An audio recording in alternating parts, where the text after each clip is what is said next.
कृपया ध्यान दे। पैसा नहीं है भाई, पैसे के लिए फोन मत करो यार। अरे ये कहाँ से टपक पड़ा? अबे एडिटर, मैंने तुझको फनी मीम डालने के लिए बोला था, तूने ये काहे को डाल दिया यार? इसकी काम वाली को किस कर? अरे मेरे भाई, नान कटाई, वही सोचू क्या दबाने चबाने की बातें कर रहे हो यार। अरे इसे कोई निकालो यार।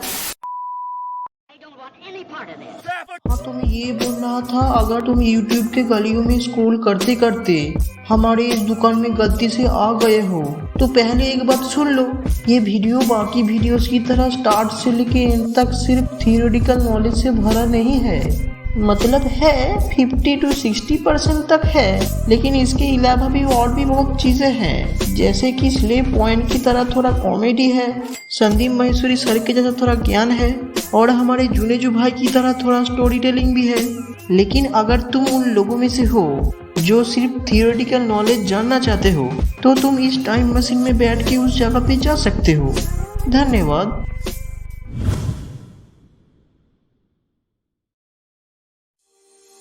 Hello hello hello hello buddies, तो क्या चल रहा है आजकल?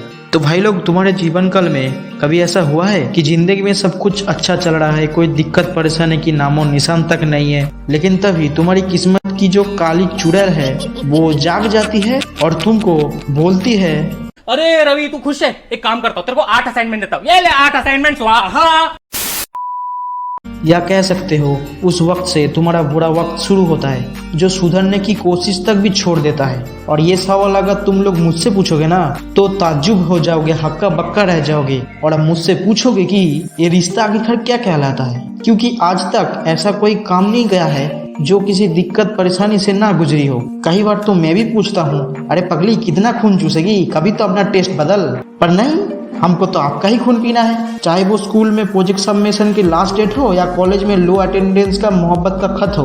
बुरा वक्त कभी मेरा पीछा नहीं छोड़ती यार, सच्ची में बता रहा हूँ। अगर ये बुरा वक्त मिस्टर इंडिया ना होके कोई आदमी होता ना तो रियलिटी में उसको पेल देता। कंट्रोल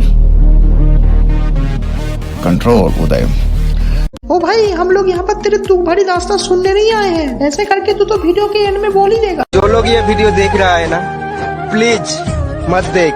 अगर देख रहे हो ना तो प्लीज इसको लाइक और फॉलो करके आगे बढ़ा दीजिए। ये लड़का बहुत ही मेहनत कर रहा है, प्लीज इस वीडियो को वायरल कर दो और सुपर से। अरे यार, मेरा पूरा बात तो सुन ले, बिना किसी बात को समझ के निंजा हथौड़ी की तरह कहीं भी किधर भी वीडियो में घुस जाते हो।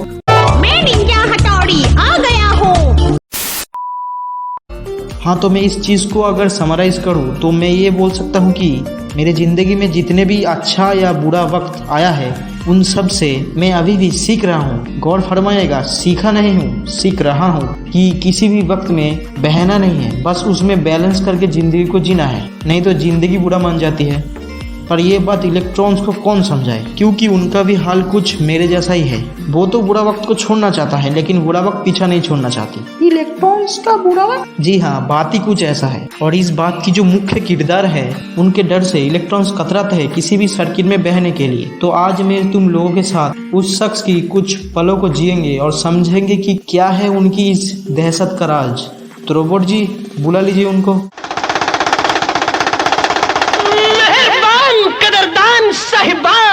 जो लोग दूसरे की खुशी को सहन नहीं कर पाते हैं, सामने तो बहुत बड़ी एक्टिंग करते हैं लेकिन अंदर ही अंदर जलते हैं। oh, no. तो भाई लोग बजाए उस बंदे के नाम पे ताली।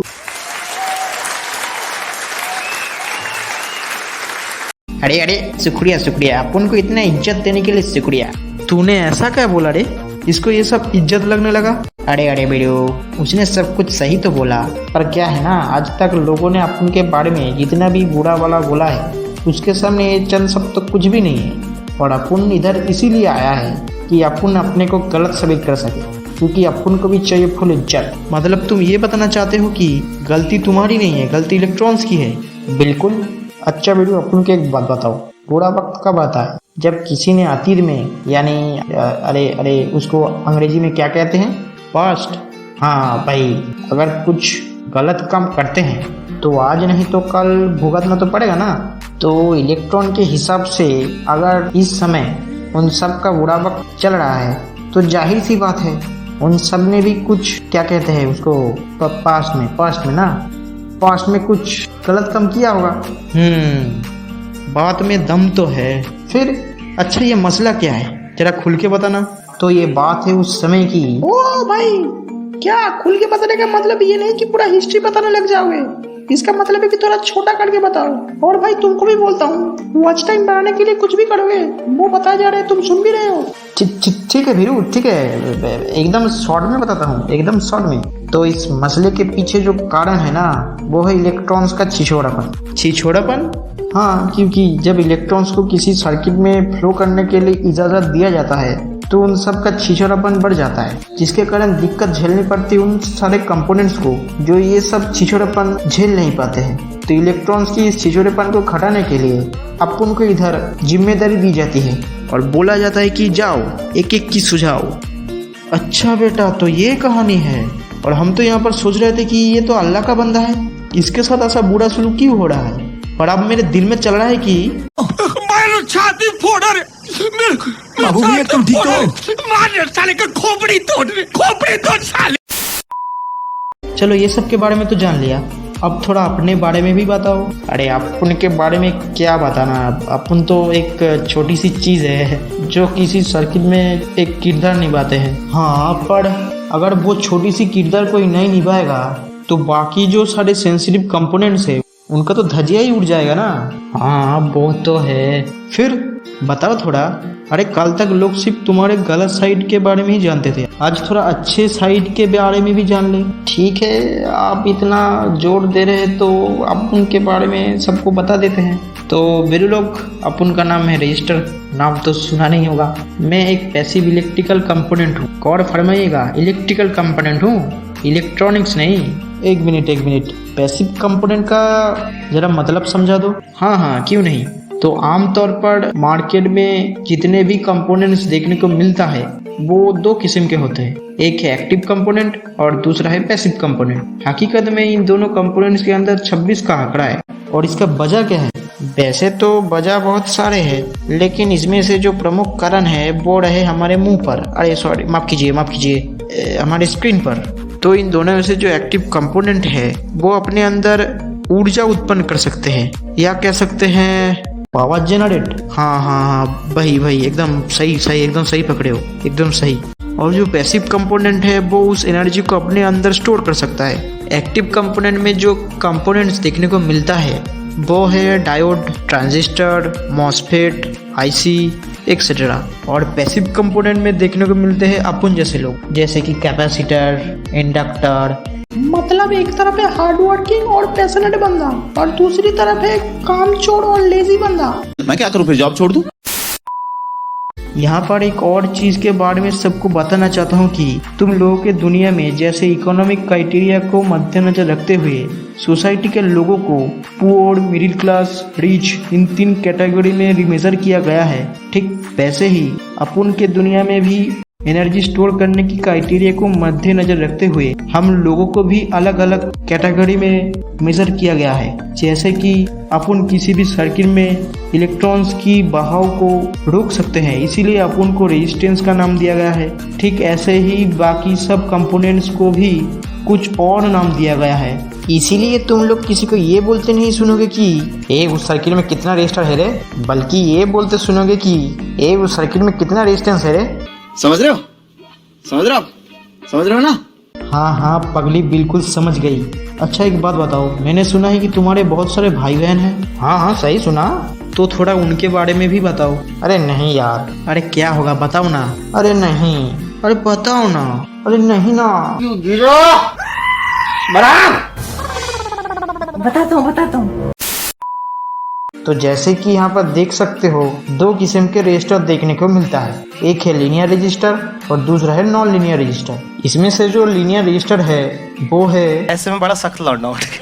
इसका मतलब है कि जब इसके अंदर से करंट फ्लो करता है तब इसके रेजिस्टेंस चेंज नहीं होता है, वो फिक्स्ड रहता है। जहाँ पर नॉन लीनियर रजिस्टर का मामला कुछ इस तरह है, लेकिन यहाँ में पिघल गया। आई थिंक इससे ज्यादा कुछ बोलने की जरूरत नहीं है, तुम लोग समझ ही गए होंगे।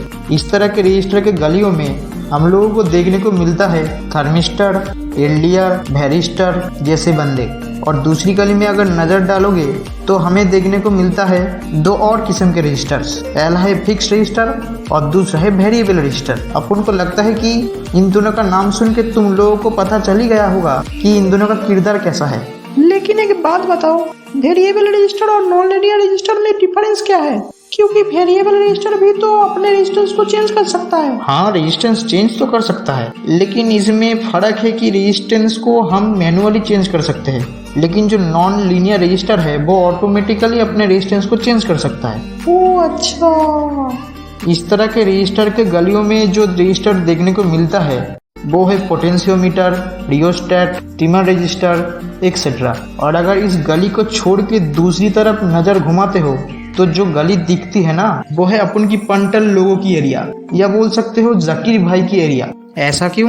क्योंकि अपन लोग जकीर भाई की फेमस कोट से मैं बड़ा सख्त लौटना हूँ। खुद को बहुत रिलेट कर पाते हैं, क्योंकि अपन लोग की नेचर ही कुछ ऐसा है। अच्छा ऐसी बात है, तो भाई उनसे भी थोड़ा हमें मिलाओ। अरे बिल्कुल, क्यों नहीं। तो सबसे पहले आता है कार्बन कंपोजिशन रजिस्टर, इसके बाद दूसरे नंबर पे आता है वायर वुंड रजिस्टर, तीसरे नंबर पे आता है थिक फिल्म रजिस्टर्स जिसके अंदर दिखने को मिलता है fusible cement film metal oxide type के कुछ रजिस्टर, और आखिर में आता है थिन फिल्म रजिस्टर्स जहाँ पर अपन और अपन के भाई मेटल फिल्म रजिस्टर को देख पाते हो।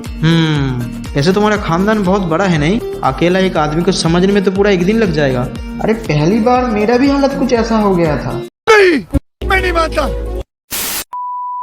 लेकिन बहुत देर से एक चीज नोटिस कर रहा हूँ। क्या? यही कि तुम्हारे शरीर में ये कलर पैटर्न कैसा है? अच्छा ये तो अपन का कलर कोड है। कलर कोड समझा नहीं। देखो, जैसे तुम्हारे दुनिया में हर किस्म का लोगों का खाने को लेके अलग अलग नजरिया है, यानी कि किसी को बहुत खाना पसंद है, किसी को कम खाना पसंद है, ठीक वैसे ही हर एक रजिस्टर का एक क्षमता होता है इलेक्ट्रॉन्स की बहाव को रोकने का, और इस क्षमता को जानने के लिए इस्तेमाल किया जाता है कलर कोड का।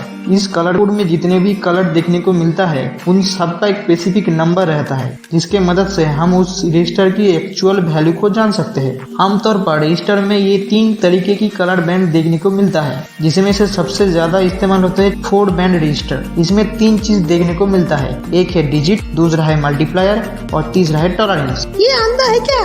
4 को तो 3 बोल रहा है। अरे मेरे निंजा हथौड़ी, पहले पूरा सुन तो लो। इस बैंड में सबसे पहले जो 2 बैंड रहते हैं उसको डिजिट कहते हैं, इसके बाद तीसरे बैंड को मल्टीप्लायर और चौथे बैंड को टॉलरेंस कहते हैं। समझे मेरे भाई? अब अगर किसी रजिस्टर का वैल्यू जानना है तो सबसे पहले डिजिट वाले जगह पे जो नंबर है उसके साथ कोई छेड़खानी नहीं करना है, वो जैसा है उसको वैसे ही रख देंगे। इसके बाद बारी आते है टाका भिड़वाने की, मतलब मल्टीप्लाई करने की। और मल्टीप्लाई करने के लिए तुम लोगों को पता ही है मल्टीप्लायर को इस्तेमाल क्या करा है, ऐसा वैसा मल्टीप्लायर नहीं है भाई, 10 टू द पावर का मदद लिया जाता है, और इस 10 टू द पावर का पावर कितना होगा वो डिसाइड करता है तीसरे बैंड की कलर कोड। अब यहाँ पर जैसे ब्राउन कलर का नंबर है 1, तो अगर इस हिसाब से कैलकुलेट करें तो जो वैल्यू निकल के आएगा वो है 100। पर इसको अकेले नहीं छोड़ सकते, इसके साथ एक और शब्द जोड़नी पड़ेगी, नहीं तो रजिस्टर को सब हल्के में ले लेंगे, और वो शब्द है ओहम। ओहम है रजिस्टर का यूनिट। जैसे तुम्हारे दुनिया में आटा, चावल, तेल, इन सब की एक यूनिट होती है, ठीक अपन के इधर भी वैसा सीन है। और जैसे जैसे रजिस्टर की वैल्यू बढ़ती जाती है वैसे वैसे यूनिट की परिभाषा बदलती रहती है। तो बस यही थी रजिस्टर की वैल्यू निकालने की फॉर्मूला। अरे पर टॉलरेंस का क्या? अरे हाँ, टॉलरेंस भी है ना। आमतौर पर ये इंडिकेट करता है कि रजिस्टर का वैल्यू कितना एक्यूरेट होगा, क्योंकि रियलिटी में जो रजिस्टर का वैल्यू होता है उसको अगर मल्टीमीटर से मेजर करोगे तो वो बिल्कुल थियोरेटिकल कैलकुलेशन के अनुसार नहीं होगा, बल्कि उसके आसपास का वैल्यू होगा। इसीलिए यहाँ पर जो कलर है वो गोल्डन होने के कारण ये पता चलता है कि जो टॉलरेंस है वो 5% है। मतलब इस रजिस्टर का वैल्यू मिनिमम 95 ओम से लेके मैक्सिमम 105 ओम तक होगा। ठीक ऐसे ही और भी कलर देखने को मिलता है जिसका टॉलरेंस 10% से 20% तक भी होता है। लेकिन एक सीक्रेट बात बता दूं, ये टॉलरेंस जितना कम होगा रजिस्टर का वैल्यू उतना एक्यूरेट होगा। तो थोड़ा सोच समझ के रजिस्टर को चूज कीजिएगा। बस यही थी अपन लोगों की पूरी जीवन की कहानी। आशा करता हूँ तुम लोगों को बहुत कुछ जानने को मिला होगा। और सर आपको भी धन्यवाद अपुन को आपके इस शो पे बुलाने के लिए। अगर आप नहीं होते तो अरे नहीं, इसमें धन्यवाद बोलने की कोई ज़रूरत नहीं है। वैसे भी आज नहीं तो कल ये सारी बातें किसी न किसी तरह सबके सामने आ ही जाती। तुम ये बताओ कि अगर कोई तुम्हारे बारे में थोड़ा और जानना चाहता है तो तुम्हें कहाँ फॉलो कर सकते हैं? वैसे तो अपन हर सर्किट पे छाए रहते हैं, लेकिन कुछ स्पेसिफिक जगह है जहाँ पर ये लोग अपन को और अच्छे से जान सकते हैं। तो तुम लोग अपन को देख सकते हो as a voltage divider circuit, as a power control circuit, as a feedback amplifier and also as a filter circuit networks. बहुत बढ़िया। तो thank you very much to everyone for listening our बातचीत प्रदर्शन। ऑन दिस नोट आज की बातचीत प्रदर्शन यही खत्म करते हैं।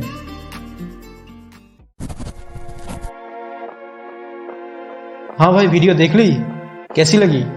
अगर अच्छी लगी हो तो वीडियो को लाइक कर सकते हो। और अगर तुम लोग चाहते हो कि भाई की वीडियो थोड़ा आगे बढ़े, लोग इस चैनल के बारे में जाने, तो तुम लोगों को कुछ भी नहीं करना पड़ेगा। लिटरली कुछ भी नहीं करना पड़ेगा। ना तुम्हें किसी को कोरियर करना है, ना तुम्हें किसी के पास जाना है। बस लाइक और डिसलाइक बटन के पास जो शेयर का बटन है ना, उसको प्रेस कर देना है। और अगर तुम लोगों को लगता है कि नहीं भाई इस वीडियो में इतना मजा नहीं आया, वो फील भी नहीं आया, तो कमेंट सेक्शन में बता सकते हो कि क्यों तुम्हें अच्छा नहीं लगा। नेक्स्ट टाइम उस चीज़ को इम्प्रूव करने की कोशिश करूंगा। और एंड में यही बताना चाहता हूं कि अगर तुम लोग इस चैनल के साथ जुड़े रहना चाहते हो और आगे ऐसे वीडियोस देखना चाहते हो तो डेफिनेटली सब्सक्राइब तो कर ही सकते हो। और वो क्या कहते हैं, वो घंटा भी दबा सकते हो। मैं मिलता हूँ तुम लोगों से मेरे नेक्स्ट वीडियो में। Till then.